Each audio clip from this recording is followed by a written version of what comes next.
मित्रों, महागणपति जी को प्रणाम, माँ जगदम्बा भवानी का प्रणाम। आइए हर रोज़ की बातें आज भी आपको सत्संग सुनाते हैं, कुछ शास्त्रों का चर्चा कर लेते हैं। आज का चर्चा का विषय रहेगा विष्णु पुराण। उसमें क्या लिखा हुआ है?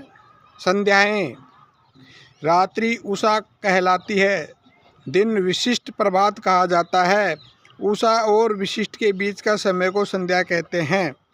जिस समय दो काल मात्र शेष राहु व चंद्र सूर्य मंडल में प्रवेश करके उसकी उमा नामक किरण में रहता है, इसलिए वह तिथि उमावस्या कहलाती है। अमावस्या उस दिन वृक्षलता का एक भी पत्ता तोड़ता है, उसे ब्रह्म हत्या का पाप लगता है। यानी कि अमावस्या के दिन हमें किसी भी प्रकार के कोई पेड़ का पत्ता या नहीं काटना चाहिए। हमें 14 विद्या, 6 वेदांत, 4 वेद, मीमांसा, न्याय, पुराण और धर्मशास्त्र, यही 14 विद्याएं हैं। ऋषियों के 3 भेद हैं, ब्रह्म ऋषि, देव ऋषि, राज ऋषि। पूर्व काल में अलर्क के अतिरिक्त और किसी ने भी 66,000 वर्ष तक युवावस्था में रहकर पृथ्वी का भोग किसी ने भी नहीं किया। अर्जुन ने इस संपूर्ण सप्तद्वीपवती पृथ्वी का पालन तथा 10,000 यज्ञों के अनुष्ठान किया था। अर्जुन के विषय के लिए एक श्लोक आज तक कहा जाता है, न नूनु कार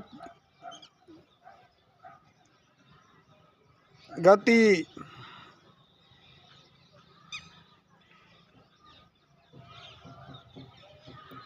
यज्ञ, ज्ञान, तप, विनय और विद्या में कीर्तिवान सहस्त्र अर्जुन की क्षमता कोई भी राजा नहीं कर सकता था।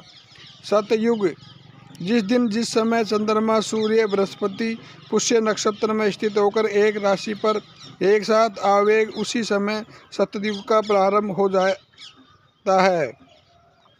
रेचक, पूरक, कुंभक क्रिया द्वारा, प्राणायाम के अभ्यास के द्वारा, योगाग्नि के द्वारा योगियों के क्लेश समूह नष्ट हो जाने पर योगियों के चित्त स्वच्छ हो जाते हैं।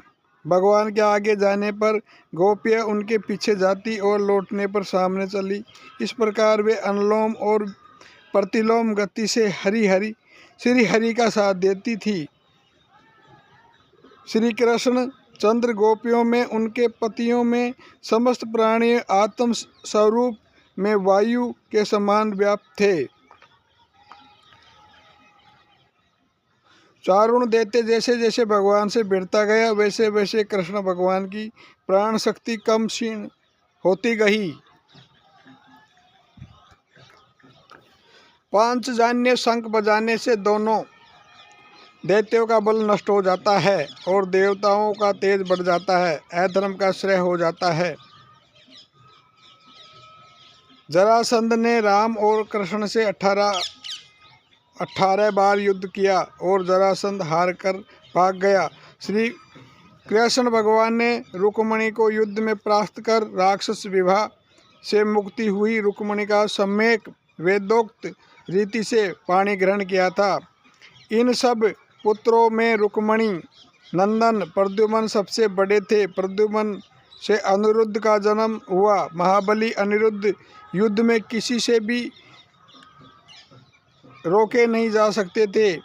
उन्होंने बलि की पौत्री एवं बाणासुर की पुत्री उषा से विवाह किया था। उस विवाह में श्री हरि और भगवान शंकर का घोर युद्ध हुआ था और श्री कृष्णचंद्र ने बाणासुर को सशस्त्र भुजा काट डाली थी। जब जब धर्म महात्मा पुरुषों के आरंभ किए हुए कार्यों को असफलता हो, तब बुद्धिमान लोग कलयुग की प्रधानता समझे। जब जब यज्ञों के अधीश्वर भगवान पुरुषोत्तम का लोग यज्ञ द्वारा यजन न करें, तब तब कलयुग का प्रभावी समझना चाहिए। प्रलय में नीचे ऊपर सब और देप्तिमान होकर वे सातों सूर्य पाताल पर्यंत संपूर्ण लोकों को भस्म कर डालते हैं। त्रिलोकी सर्वथा नीरस हो जाते हैं। उस समय सब दुग्ध हो जाने पर यह पृथ्वी कछुए की पीठ के समान कठोर हो जाती है। इसलिए बोलते हैं कि कछुए की पीठ पे पृथ्वी है। वह परमात्मा जो सबको आधार और एकमात्र अधीश्वर है, उसी का वेद और वेदांतों में विष्णु नाम से वर्णन किया गया है। प्रकृति के पुरुष में लीन हो जाने पर इतने ही काल की विष्णु भगवान की रात्रि होती है। वास्तव में तो नित्य परमात्मा का न कोई दिन होता और न कोई रात्रि होती है। मित्रों, हम हमारे चैनल पर ऐसी नई नई जानकारी लेके आते रहते हैं। हमारे चैनल द्वारा दी गई जानकारी अच्छी लगे तो चैनल को लाइक करें, शेयर करें और सब्सक्राइब करना ना भूलें, क्योंकि आपका एक सब्सक्राइब हमारे चैनल को नई दिशा देता है। हरिओम तत्सत।